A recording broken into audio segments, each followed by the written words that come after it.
Hey there, I'm Shamik Lamore, and you're listening to More Than Music, a podcast where we discuss all things rap from a rapper's perspective. Yeah, run over that stick, I bet I blow, boy. Bad, want me to buy a go yard. Today's episode is titled Conscious Rap versus Mumble Rap. Conscious Rap is a name given to a type of rap style. Sometimes it's boom bap, but not always. Essentially, conscious rap is just music that usually has a deeper meaning, and it can be told through complex double or triple entendres. And it doesn't always have to have entendres. Sometimes it could just be through complex verses or, choruses or themes. But sometimes a rapper who is stereotyped as a conscious rapper might make music that is more for a party setting or has less meaning. So going through this podcast episode, just understand that these categories work more as a judgmental box that you're put in rather than an actual definitive word. On the contrary, mumble rap is SoundCloud-influenced music that is assumed to have no meaning. And what's weirder about this is sometimes the artist isn't mumbling. It's really the content of what they're saying that lands them on this side of the rap spectrum. Despite what a lot of conscious rap fans might say, there are entendres in mumble rap and there are songs with depth and meaning. I think that this idea that mumble rap is meaningless partially comes from the youthfulness of the style, and a lot of conscious rap fans are unks or old heads who have no ability to hear rap styles created after the late 90s or early 2000s. But if you've ever heard someone complaining about the lack of pronunciation in newer artists' music, just know that they're probably complaining about mumble rap.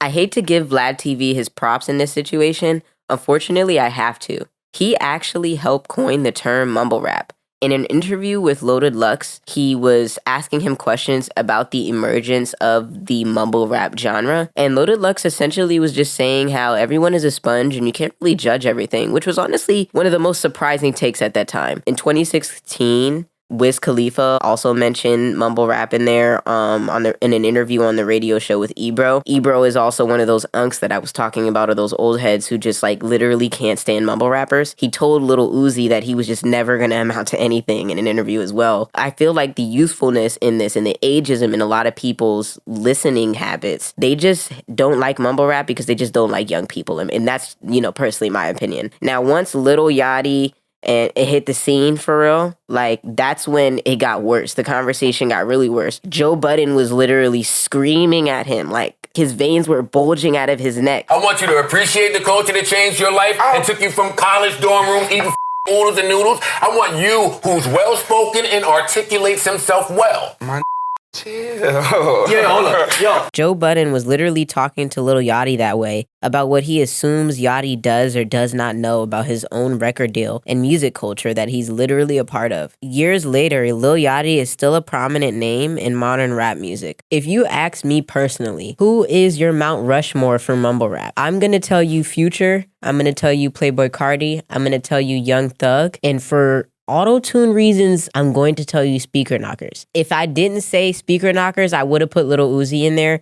Uzi's just not in there because I didn't have enough space. I know T-Pain is the reason why everyone in the industry uses auto-tune in the way that they do now, but I feel like Speaker Knockers influenced the form of mumble rap that came out expressed through hood melodies.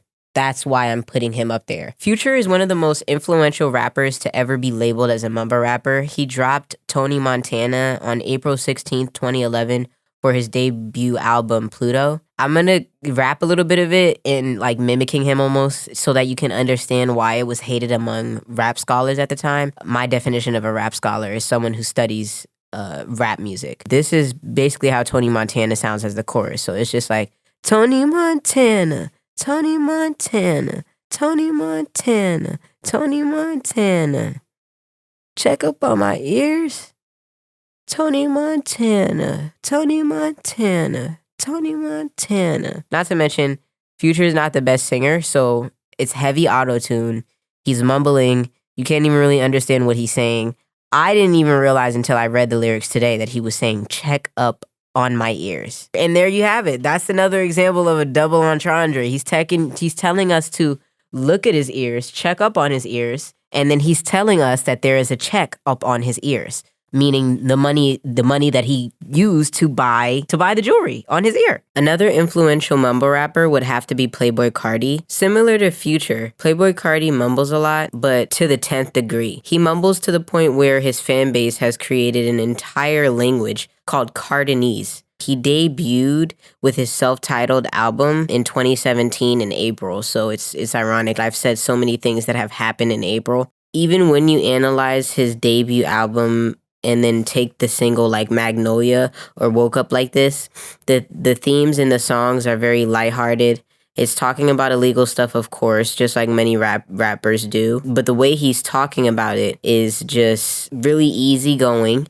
And then on top of that, he's dropping a lot of like sight words or what we might think are like foundational words you need to form a sentence. But because he's mumbling them in his rap or whatever he's singing, sometimes he sings as well, it ends up becoming this catchy chorus you really can't forget in your head. The thing is, though, about the verses is that sometimes he gets repetitive. So just repeating things over and over again in a different way. Playboi Carti might have a song where the entire 16-bar verse might be the same thing over and over again, and there might only be 1 or 2, maybe 4 or 5 variations of the same thing. Songs like Never Too Much just literally had the word never too much 16 times in a row. If you ask me the same question, who is your Mount Rushmore, but then ask me for conscious rap, I'm going to tell you Kendrick Lamar, Jay-Z. This is personal, so I'm going to tell you MF Doom. And finally, J. Cole, okay? And now, J. Cole kind of does get corny sometimes, but you cannot deny the success and the influence he has on modern conscious rap. If we're talking about enjoyability alone, my favorite conscious rapper is MF Doom. And I want to analyze the song Meat Grinder.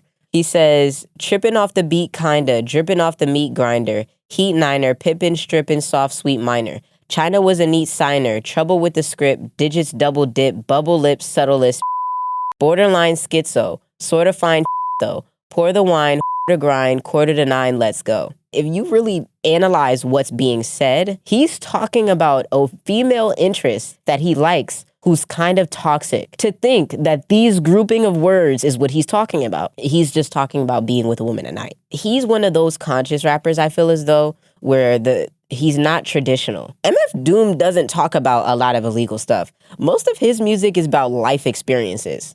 If you genuinely listen to the lyrics. Now, it's going to get a little bit biased at this part, and I'm going to be doing a lot of glazing. But if you are a Gen Z and a Black and a music fan of any sort, and you're telling me you don't know who Kendrick Lamar is, I'm scared. Kendrick Lamar is the best conscious rapper of our generation. And when I mean of our generation, I mean after the year 2000. There's just no debating. I don't want to have the conversation. Everybody's like, oh, but if Drake stayed conscious, well, he's not. So, because people like Drake are some of those kinds of music fans that view certain kinds of conscious rap that are heavily speaking towards oppression. Literally, Drake called it free the slaves music. I'm about to pull up the lyric right now. He was like, always rapping like you about to get the slaves freed.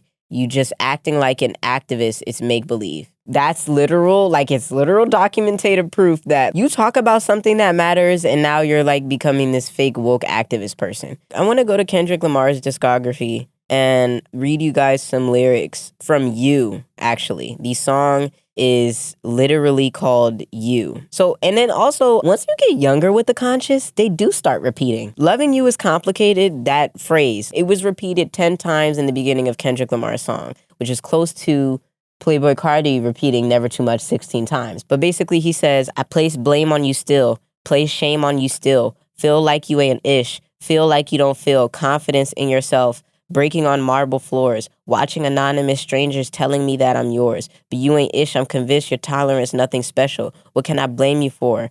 I can name several situations. I'll start with your little sister Bacon, a baby inside, just a teenager. Where your patience? Where was your antennas? Where was the influence you speak of? You preached in front of 100,000 but never reached her. Mind you, he's speaking at himself from another perspective. Like another voice is talking to him like, oh, you have all this influence? Like, what about your sister who ended up pregnant as a teen? Genuinely talking about a real life experience. This is not trying to free the slave music. Like this is none of that. I think where people get that thought process when listening to Kendrick's music is probably because of songs like Alright. I mean, he literally referenced the ebonics that was used during, the times of slavery. In the beginning, he says, "All's my life, I has to fight." So it's just like that song is really a story of what it's like to be a black man in America. And really, honestly, if you brought in it a black person, and he's just saying how it's going to be okay, like, don't worry, my fellow black person, like everything is going to be fine. But we need stuff like that. There's nothing wrong with that. Every conscious rapper is not going to have music that's extremely serious talking about racial oppression. Vice versa. Every mumble rapper is not going to have music that has no meaning and they're just talking about dumb, irrelevant stuff. Conscious and mumble rap have similar origins. Like, I don't understand why people try to make like there's this gigantic, stark difference between the two. Rappers usually talk about money, cars, clothes, women, drugs, illegal activity, or if not that, then they're going to talk about themselves. That's been how it is since the beginning. If it wasn't them talking about that, then they was just talking about partying and having a good time. It didn't even get serious until after rap left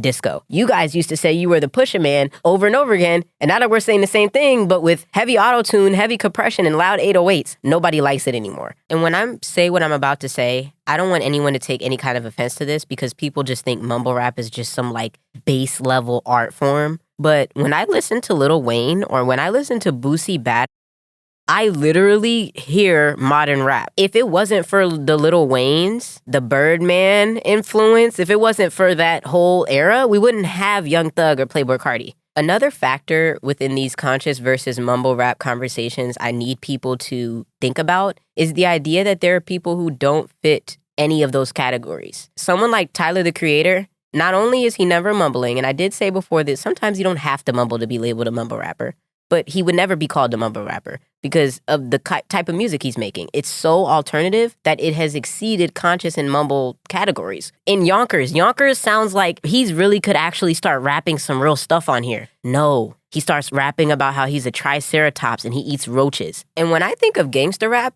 I would not consider that conscious. Of course it's not. It has its own name for a reason. But often, sometimes gangster rappers end up getting lumped into these conscious categories just because they're not mumbling. Someone like T.I. to me, I would not consider him conscious until as of recently. But if we're talking about in T.I.'s prime, that guy was not a conscious rapper. Every single claim I've made up until now is basically to prove the idea that conscious and mumble as categories that we often put rappers into, it doesn't matter. It doesn't mean that your art is better or worse because you're a conscious rapper or a mumble rapper. Art is subjective, especially to the listener, and that's why we have rappers like Too Slimy. Rap shouldn't be held in any kind of box, just like other forms of art. Just because certain styles, opinions, and themes are shown doesn't mean we need to stereotype them for baseless social media arguments that gain views and engagement. When I was doing my 1-hour talk show on Mustang 89 student radio, I came up with a cringy concept. It's kind of cringy. I said that the current state of rap is like two sides of a coin. It's not heads or tails, it's conscious or mumble, and you better pick one.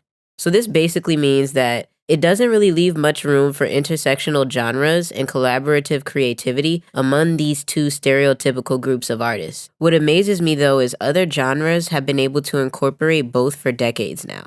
R&B artists can sing along with almost any rap style, and that's evident still with projects like When I Get Home by Solange. One of the star tracks on that album was Almeida. It had one of the most iconic Playboi Carti verses ever. Solange is from Texas and loves hip-hop, so her repetitive alternative R&B with 808s really matched well with Playboi Carti's style. I think my opinionated but genuinely valid opinion on how boxing rappers in a category based on stereotypical assumptions about their art is meaningless and adds no value to rap journalism conversations. But I also think there is a fake outrage from some. They think that people who don't listen to conscious anymore are doing that because they want to listen to mumble music so bad or party music, but that's just not the case. The mass selling or streaming of music versus what's actual talent is two different conversations. That's why we have rappers like Dax. The stereotyping of music is what has led people to stray away from broadening their music tastes. I digress though,